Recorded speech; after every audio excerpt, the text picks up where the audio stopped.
안녕하세요. 반갑습니다. 이 시간 교회론 4회차 강의를 시작하도록 하겠습니다. 자, 오늘 함께 공부할 내용은 교재 16페이지가 되겠습니다. 자, 교회론에 있어서 여러 시대 교회 형태에 대해서 우리 지난가의 일부 한번 살펴보았습니다. 족장시대, 이 족장시대는 가정 형태의 교회였습니다. 자, 그리고 모세 이후 예수 그리스도의 이전까지는 국가교회, 국가적인 그런 교회 형태였고, 자, 신약 시대에 와서는 이 보편적 교회 이렇게 형태로 이어지는 모습을 보게 됩니다. 자, 그래서 여러분 16페이지 3번 신약 시대 보편적 교회에 관한 그런 내용을 우리 한번 살펴보도록 하겠습니다. 자, 신약 교회는 그리스도께서 내 교회, 우리 마태복음 16장 18절을 한번 살펴본다면은,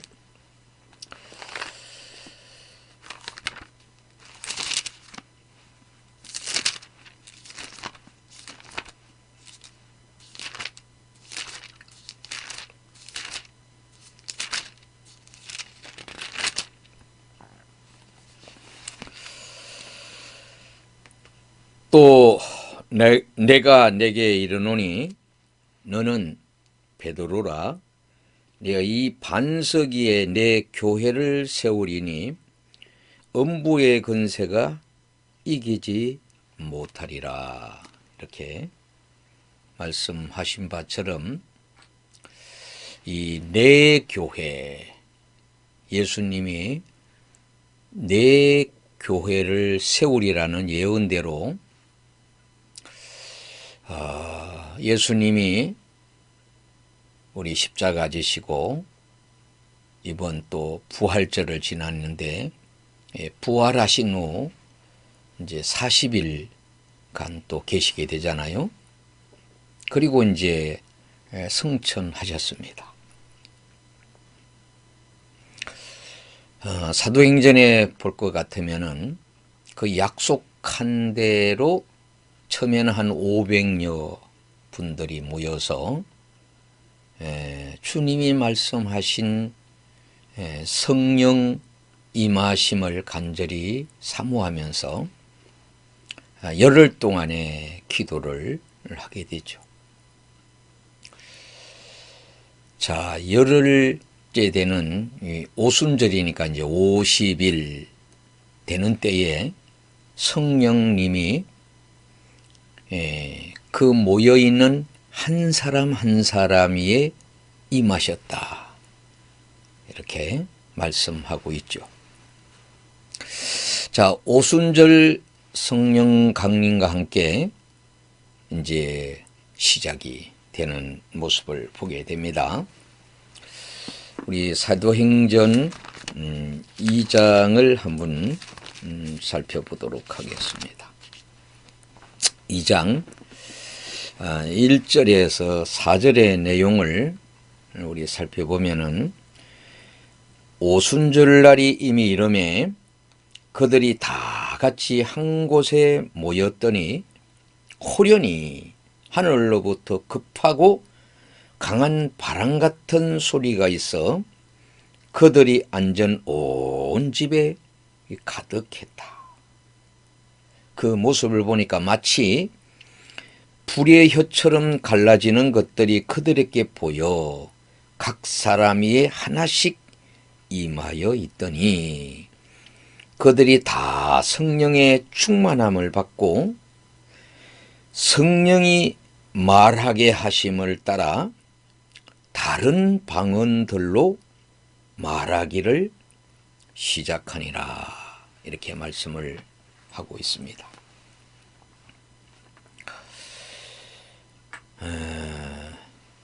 그 120명 한 사람 한 사람이 여러분 그 매직하고 하는 그런 분들을 보면은 입에서 막 불이 나오지 않습니까? 불이 뭐 휘발유라든지 석유라든지 이런 것을 아마 입에 품고 그 붙인 불에다가 불면은 그것이 마치 입에서 불이 나오는 것처럼 나오는 그런 모습을 보았는데요. 자, 즉 신약 교회는 그리스도를 기초 반석으로 해서 택한 자들을 부르시는 성령의 사역을 통해 세워지게 되는 것을 보게 됩니다.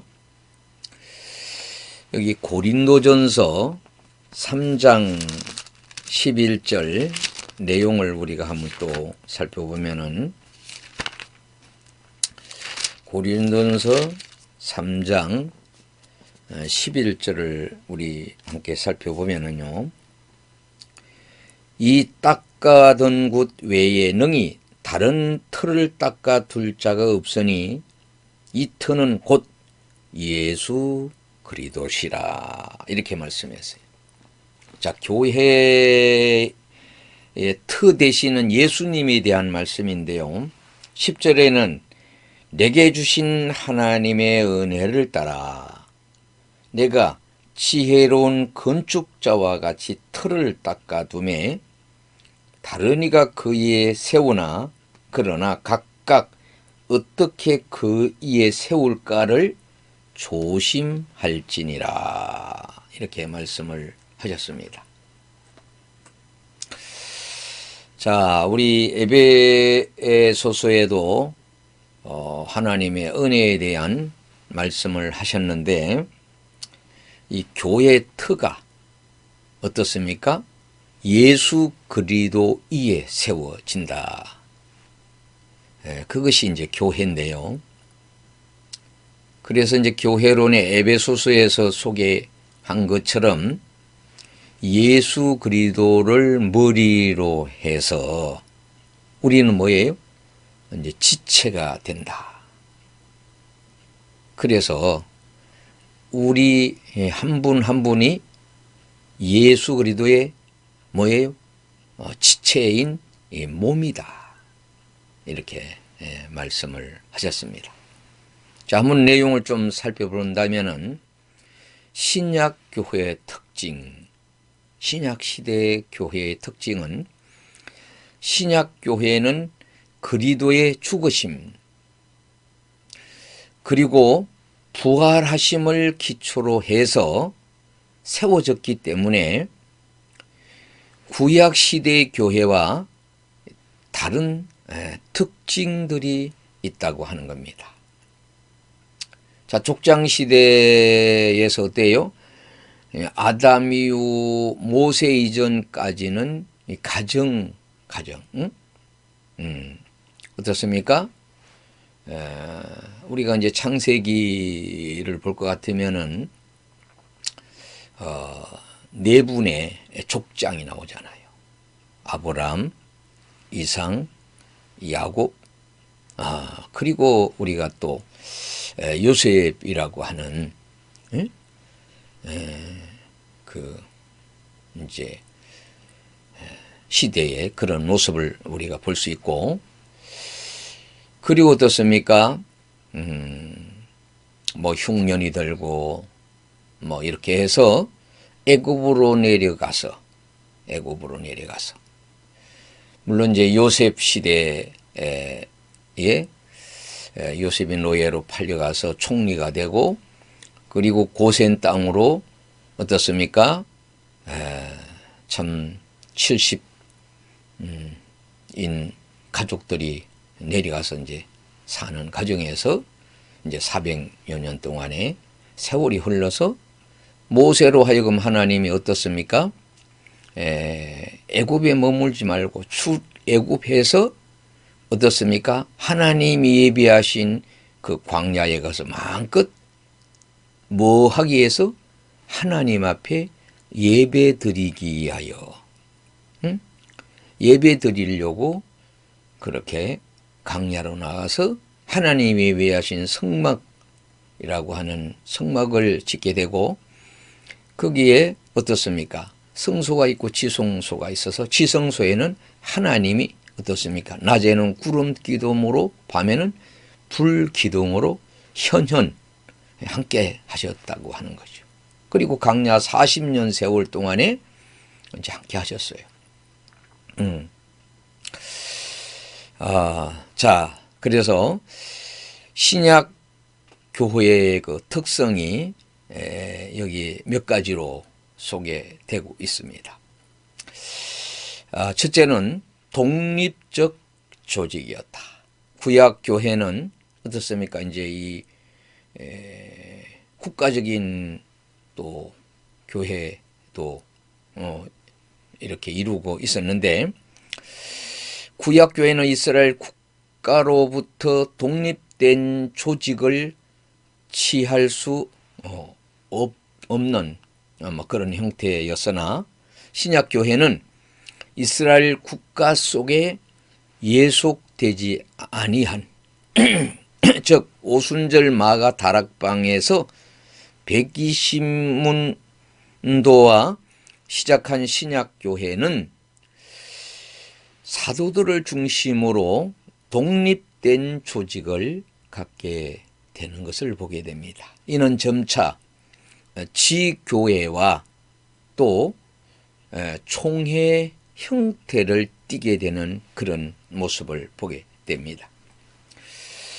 그래서 사도행전 이제 15장을 우리가 한번 살펴보면은 그 형태에 관한 내용이 나오죠. 자, 15장에서 볼 것 같으면은 1절에서 5절을 한번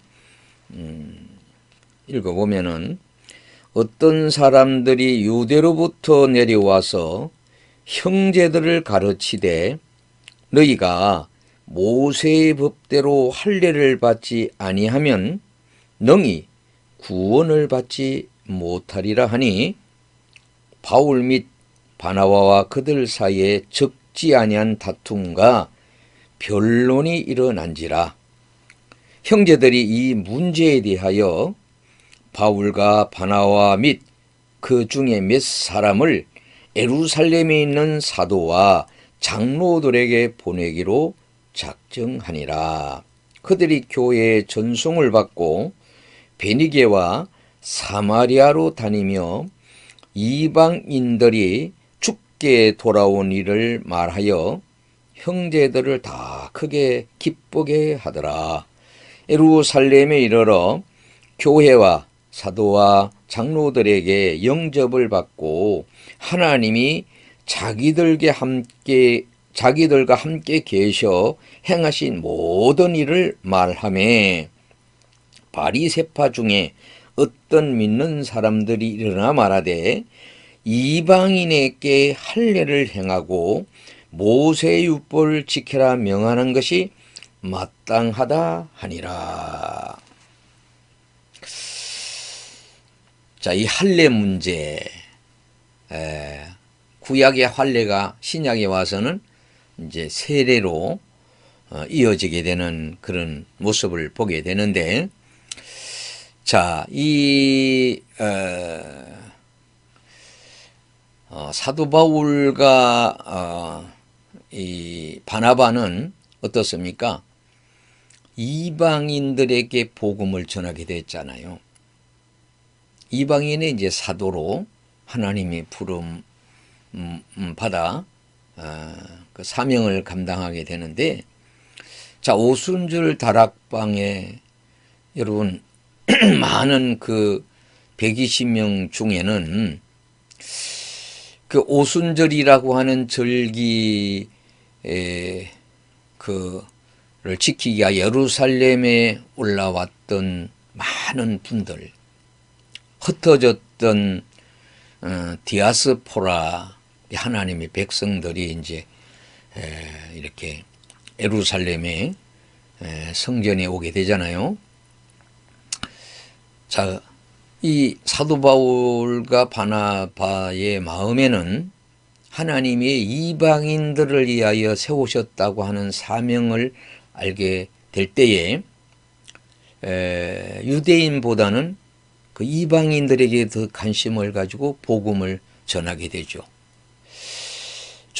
우리 대한민국이 세계적으로 선교 사역을 많이 지금 하고 있는데, 선교사들은 어떻습니까? 물론 국내에서도 선교사라고 하는 그런 직분을 가지고 사역을 하는 분들이 지금은 많아졌습니다만은, 우리가 이제 70년대 이후로 볼 것 같으면은 해외로 외국으로 나가서 복음을 전하게 되는 그런 그 사명을 감당하게 되잖아요.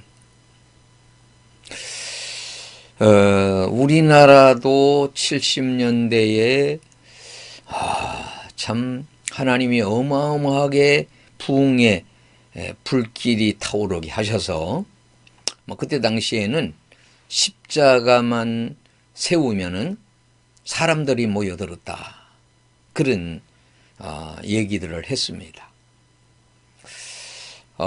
저도 몇 개국의 이제 선교 사역을 하는 곳에 선교지를 방문을 해보면은 마치 그때처럼 그런 막 부흥이 일어나는 그런 소식들을 많이 듣게 되기도 합니다.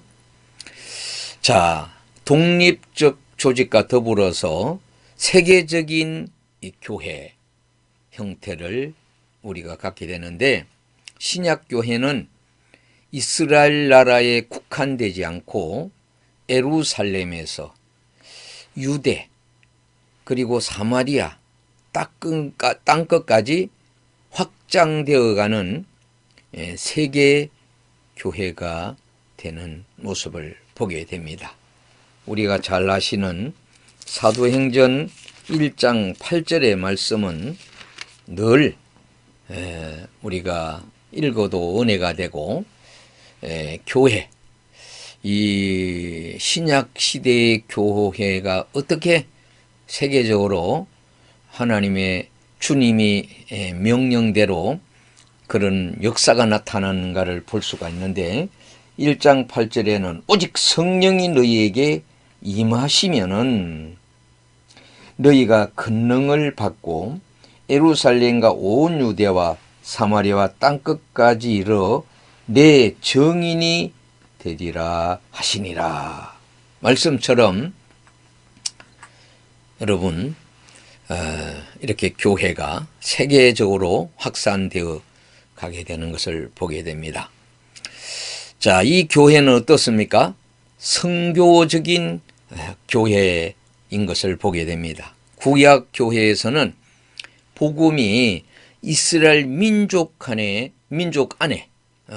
그 민족 중심으로 국한되었으나, 신약 교회에서는 복음 전파 활동을 주로 하는 이렇게 선교하는 교회가 되게 됐다고 하는 겁니다. 성령님이 강림하던 그 순간부터 120문도가 각 나라 방언을 하기 시작을 하게 되잖아요. 이것은 교회가 세계적인 교회가 되기 위해서는 선교가 필수적임을 보여주고 있는 것을 보게 됩니다. 자, 우리 구약 시대에 어떻습니까? 바벨탑을 쌓게 되는 시대가 있었죠. 사람들이 하나님처럼 높아지겠다고 하는 그런 생각을 갖고 바벨탑을 쌓았습니다. 높이 위로. 그렇기 때문에 어떠세요? 하나님이 언어를 혼란케 함으로 이게 손발이 안 맞잖아요. 그래서 바벨탑이 이제 무너지게 되는데, 이 언어가 여러 나라의 언어가 됐는데, 오순절 마가의 다락방에 성령이 임하게 되니까 어떻습니까? 각 나라 말로 했던 그 말이지만 서로 그 알아듣게 되는 그 언어에 대한 이해를 갖게 되는 모습을 보게 되잖아요.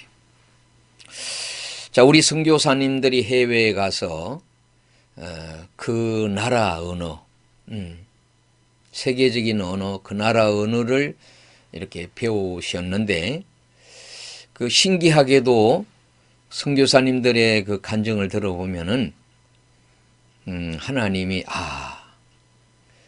나를 그 나라의 선교사로 보냈던 그 사명을 생각하며 언어를 공부하게 되고, 또 언어를 어떻습니까? 서로 공감하면서 복음을 전하게 될 때 참 그것이 너무 신비롭고 신기하다. 참 그런 얘기들을 들을 수가 있었습니다. 우리 대한민국의 많은 분들이 해외에 가서 유학하게 되고 공부를 하게 되고 이제 돌아오게 되시는데, 옛날 만났던 그때 모습과 다른 면들이 여러 가지가 있지만, 그 중에 이제 언어를 그 외국어를 쓰게 되고 또 그 나라 말을 사용함에 있어서 참 저렇게 달라지나 그런 생각을 가진 때도 있었습니다. 자, 예루살렘 교회가 핍박을 받게 되는데요. 그래서 어떻게 돼요? 핍박받으니까 흩어지게 되는 거예요. 오늘날 우리가 이 사도행전을 쭉 그 내용을 살펴보다 보면은 어떻습니까? 하나님이 이제 흩어지잖아요. 그래야 복음이 확산되고 예루살렘을 지나 어떻습니까? 사마리아 지역, 이방인 지역에 이 땅끝으로 이제 복음이 전해지게 되는 그런 역사가 있게 되죠. 자, 흩어진 성도들, 사도들이 사명감을 가지고 이제 교회들을 세워가게 됩니다. 그 대표적인 교회가 안디옥 교회죠. 바울과 바나를 파송해서 이제 선교를 하게 되는 그런 내용을 보게 됩니다. 특별히 우리 이제 8장하고 13장에서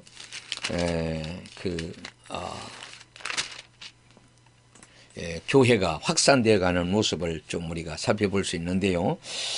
사도행전 8장에 보면은 사울은 그가 죽임 당함을 마땅히 여기게 되고, 그날에 예루살렘에 있는 교회에 큰 박해가 있어 사도회에는 다 유대와 사마리아와 모든 땅으로 흩어졌다.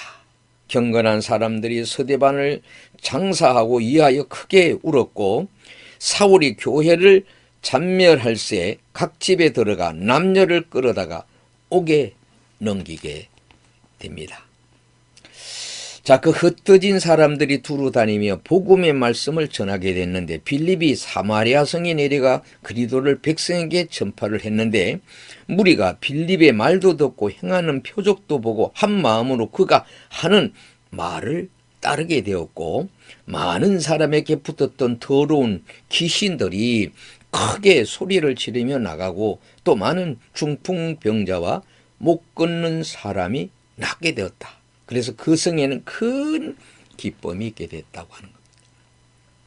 여러분, 우리가 전도하고 선교할 때에 어떻습니까? 참 하나님 앞으로 돌아오는 그런 놀라운 그 역사들을 보면서 어떻습니까? 그 기쁨이 참 마치 내가 예수 믿었을 때 기쁨, 내가 예수 믿었을 때의 교회가 기뻐하고 환영해 주었던 것처럼 그 성 전체가 큰 기쁨이 있었고, 우리가 이제 13장에 볼 것 같으면은 어떻게 하나님의 어떤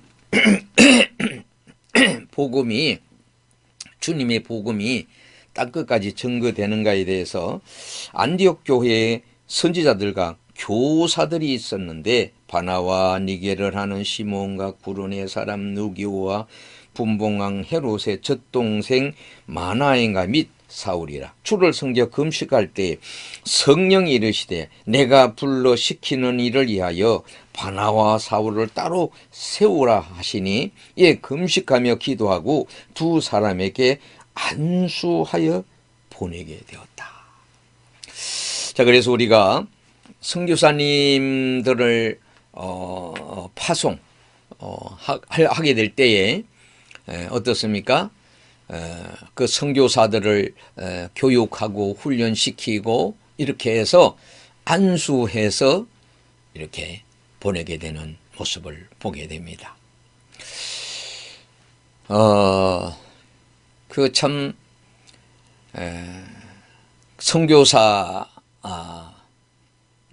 파송받는 많은 분들 중에는 이미 신학대학을 다닐 때에 그 나라에 관한 논문을 쓰고, 그리고 실제로 현지에 가 보시고, 그렇게 해서 졸업 논문, 어떻게 보면 이제 선교 이미 보고서 같은 그런 내용, 깊이 있는 연구죠.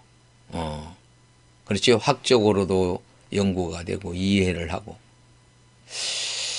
선교사님처럼 우리가 국내 선교도 그런 모습으로 정말로 온 마음과 어떻게 보면 목숨을 다해서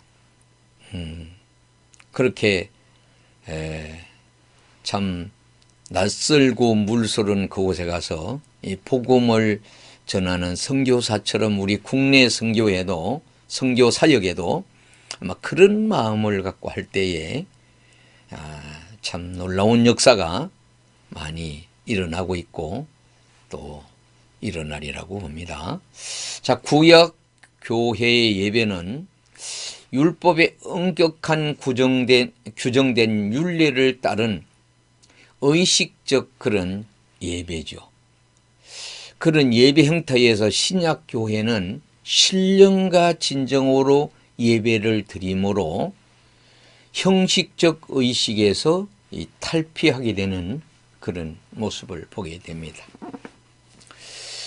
자, 우리 요한복음 4장 23절을 우리가 참고해 보면은, 아버지께 참되게 예배하는 자들은 영과 진리로 예배할 때가 오나니 곧 이때라. 아버지께서는 자기에게 이렇게 예배하는 자들을 찾으시느니라. 이렇게 말씀을 하셨어요. 그리고 로마서 12장에 볼 것 같으면은 12장 11절에는 부지런하여 게으르지 말고 열심을 품고 주를 섬기라. 이렇게 말씀을 하셨어요. 자, 로마서 12장은 성도의 영적 예배 자세에 대해서 말씀을 하셨는데요. 1절에는 그러므로 형제들아 내가 하나님의 모든 자비하심으로 너희를 권하노니 너희 몸을 하나님이 기뻐하시는 거룩한 산 제물로 드려라. 이는 너희가 드릴 영적 예배다. 영적 예배에 대해서 이렇게 말씀했어요. 너희는 이 세대를 본받지 말고 마음을 새롭게 함으로 변화를 받아서 하나님이 선하시고 기뻐하시고 온전한 뜻이 무엇인지 분별하도록 해라. 이렇게 말씀했어요. 그래서 하나님이 주시는 많은 은사를 따라 믿음의 분량대로 그렇게 하나님 앞에 사명을 감당하고 사역을 해야 된다는 그렇게 말씀을 하셨습니다. 자, 이 신약 시대, 구약 시대의 교회에 대해서 뭐 조금 차이가 있는 이제 가정을 또 우리가 살펴봤는데, 구약 교회와 신약 교회의 형태가 다른 이질성을 가지고 있음에도 불구하고 그 본질에 있어서는 동질성을 갖고 있다고 하는 겁니다. 그러면 이제 그런 내용들을 좀 더 우리가 살펴본다면은 우리 페이지 17페이지에 보면은 자, 구성원은 어떤 자들이냐. 우리가 이제 뭐 구약의 가정교회, 또 모세시대에 와서는 국가교회, 신약에 와서는 이제 보편적인 그런 교회가 되는 가운데, 어떻게 보면은 우리가 신약 시대에도 오직 예수 그리스도를 나의 구주로 영접한 자, 확실한 어떤 체험을 가진 자가 어떻습니까? 참신자죠. 두 교회의 구성원은 모두 참신자들이며 유형적 교회 안에서는 참신자와 거짓신자들이 섞여 있게 되는 것을 보게 됩니다. 본질적으로는 양자가 모두 참된 신자들로 구성되지만은 그 외형적인 조직에 있어서는 양자는 모두 선인과 악인을 함께 포함하고 있음을 보게 됩니다. 우리가 모세 시대의 애굽에서 하나님의 명을 따라 출애굽했습니다. 그때 성서학자들에 의할 것 같으면은 애굽에 400여 년을 이렇게 살게 되는 가운데 하나님을 잘 모르는 사람들도 출애굽을 한다고 하니까 같이 따라온 분들도 있었다. 자, 우리가 교회에서 뭐 야외 예배를 가게 되고 어떤 행사를 갖게 되면 어떻습니까? 뭐 우리 가정 중에 믿지 않는 사람도 같이 이렇게 가게 되잖아요. 뭐 그런 일도 있고, 어쨌든 애굽에서 나올 때 하나님이 많은 어떤 소유를 가져온 것 중에 특별히 이제 그 중동 지역의 사람들을 보면 액세서리가 참 많아요. 그런 것들이 이제 나중에 금송아지를 만드는 뭐 그런 그 재료로 사용했던 그런 모습도 보게 됩니다. 자, 이 구성원의 기초는 예수 그리스도입니다. 두 교회의 기초는 모두 그리스도라고 하는 겁니다. 자, 그래서 고린도전서 3장 11절을 우리가 한번 살펴보면은 이 닦아둔 것 외에 능히 다른 틀을 닦아둘 자가 없으니 이 틀은 곧 예수 그리스도시라, 이렇게 말씀했어요. 자, 또 구약교회는 약속된 메시아를 기초로 해서 우리가 창세기에 볼 것 같으면은 이 타락한 그 아담이 타락한 후에 하나님이 이렇게 말씀했지요. 3장 15절을 볼 것 같으면은 내가 너로 여자와 원수가 되게 하고 내 후손도 여자의 후손과 원수가 되게 하리니 여자의 후손은 내 머리를 상하게 할 것이요 너는 그의 발꿈치를 상하게 할 것이니라. 이렇게 말씀을 했어요. 자, 여자의 후손 예수 그리스도를 말씀을 하고 있습니다. 원수 관계가 된다. 예수님이 이 땅에 오셔서 한 집에 원수가 함께 산다. 그런 말씀을 하셨어요. 자, 이 세 번째 보면은 구원의 그 방도, 구원의 방도는 뭐야? 믿음이라고 하는 겁니다. 자, 그래서 뭐예요? 구성원이 참신자요, 그 기초는 예수 그리스도요, 또 어떻습니까? 구원의 방도는 믿음이라고 하는 겁니다. 두 교회 신자들은 모두 믿음으로 구원을 얻는다고 하는 겁니다. 다만 구약 교인들은 각종 예표를 통해서 약속된 메시아를 믿는다는 점에는 좀 차이가 있습니다.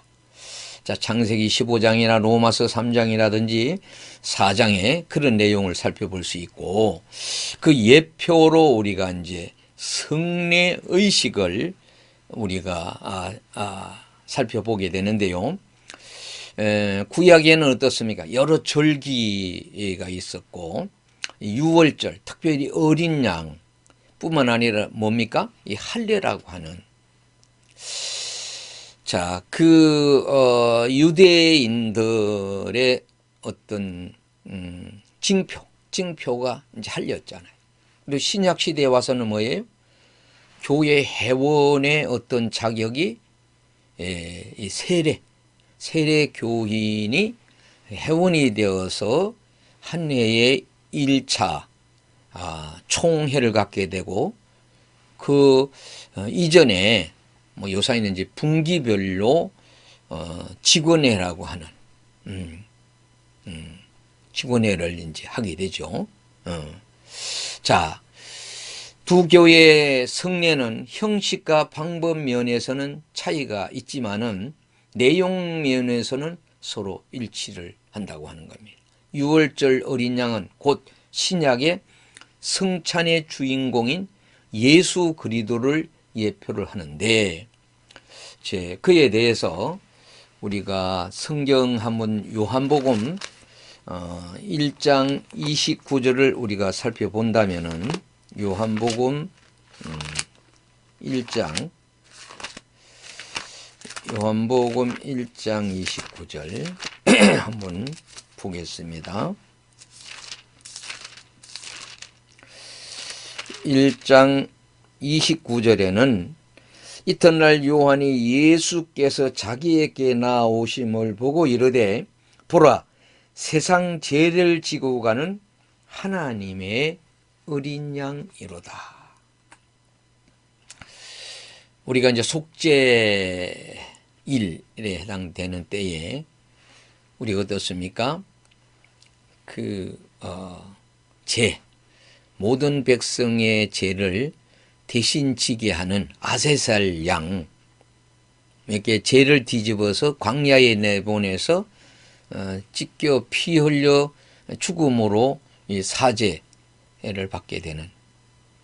그리고 승막 시대는 어떻습니까? 매일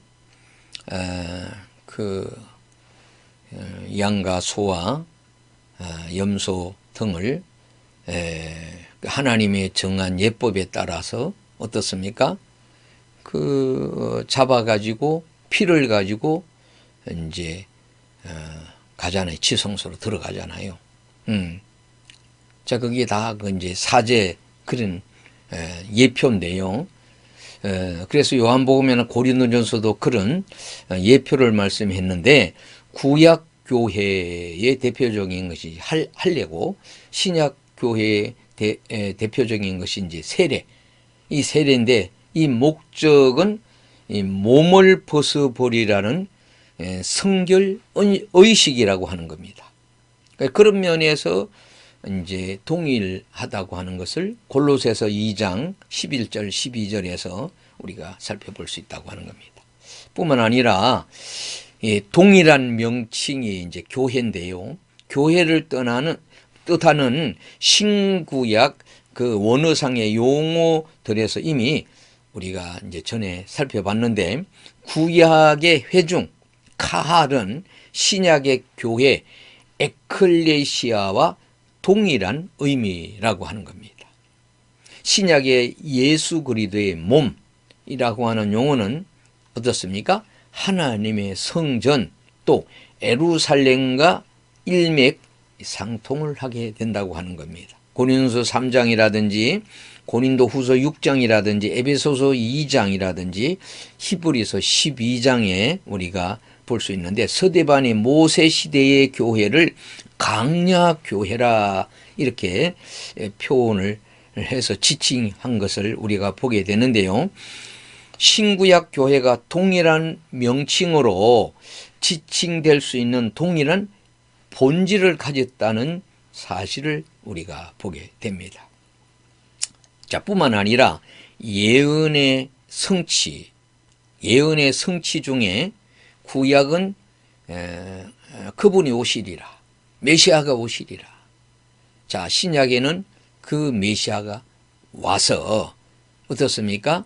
하나님의 보냄을 받아서 하나님의 뜻을 따라 어떻습니까?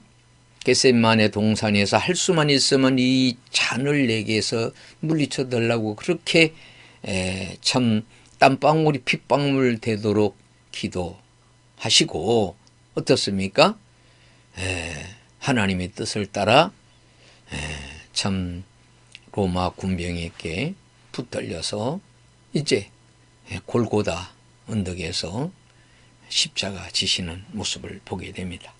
자, 구약의 선지자들이 예언한 메시아의 강림으로 구약의 교회가 해체된 그런 것이 아니라 오히려 신약 교회를 통해서 확대되고 강화되고 이방들까지 포용하는 교회가 되었다는 사실을 우리가 보게 됩니다. 그래서 이사야서에 여러분 메시아에 대해서 그 많은 내용이 나오고 있습니다. 49장이나 60장에서 그런 내용을 보게 되는데, 그리스도의 오심으로 성립된 신약교회는 구약교회의 구성원을 포함하여 이 보편적인 교회, 우리 이제 신약시대는 그런 시대가 됐다고 하는 거죠. 보편적 교회란 어느 특수 집단을 위한 교회가 아니라고 하는 겁니다. 자, 그래서 우리 교회론의 소중한 것이 어떻습니까? 유대인만이 아니라고 하는 거죠. 또 우리 오늘의 교회는 그 주일날 예배 드리는 분들만이 아니라고 하는 거죠. 하나님이 예비한 자들. 그래서 하나님께 나오는 것을 에베소서에 볼 것 같으면 만세전에 택하셨다 이렇게 말씀합니다. 우리가 신앙생활을 해 가면서 느끼게 되는 것이 이게 내 힘으로 되는 것도 아니고, 어떤 분이 나에게 복음을 전했는데 알고 보면 하나님이 어떻게 해요? 만세전에 나를 부르심에 대한 그런 어떤 확신을 갖는 것만큼 신앙생활도 열심히 하게 되는 그런 모습을 보게 됩니다. 자, 그 다음에 18페이지 위쪽에 교회의 속성에 대해서 한번 살펴보면은, 교회는 그리스도를 기초 반석으로 하게 되고, 또한 교회의 구성원은 그리스도 안에서 성령의 역사로 말미암아 구원받은 그리스도를 주로 고백하는 자들이죠. 그러므로 교회는 당연히 그리스도의 성품과 인격을 담는 속성들을 지니게 될 뿐만 아니라, 교회의 성질을 크게 두 가지로 얘기한다면, 첫째로는 교회 자체 안에 가지고 있는 내적인 그런 성질이 있고, 또 두 번째로는 교회 이외의 다른 단체들과 비교할 때 찾아볼 수 있는 외면적인 성질을 고찰해 볼 수가 있게 됩니다. 자, 그래서 교회의 속성을 조금 더 살펴보면은 내면적 속성인데요. 통일성입니다.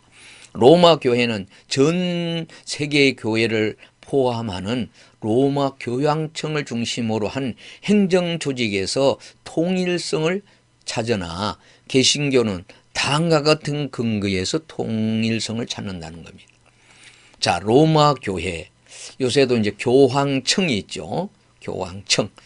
이게 온 세계의 모든 캐톨릭을 이렇게 하나로 통합해서 통제하고 그렇게 베드로 그 열쇠를 수여받았다, 이런 표현을 하기도 합니다.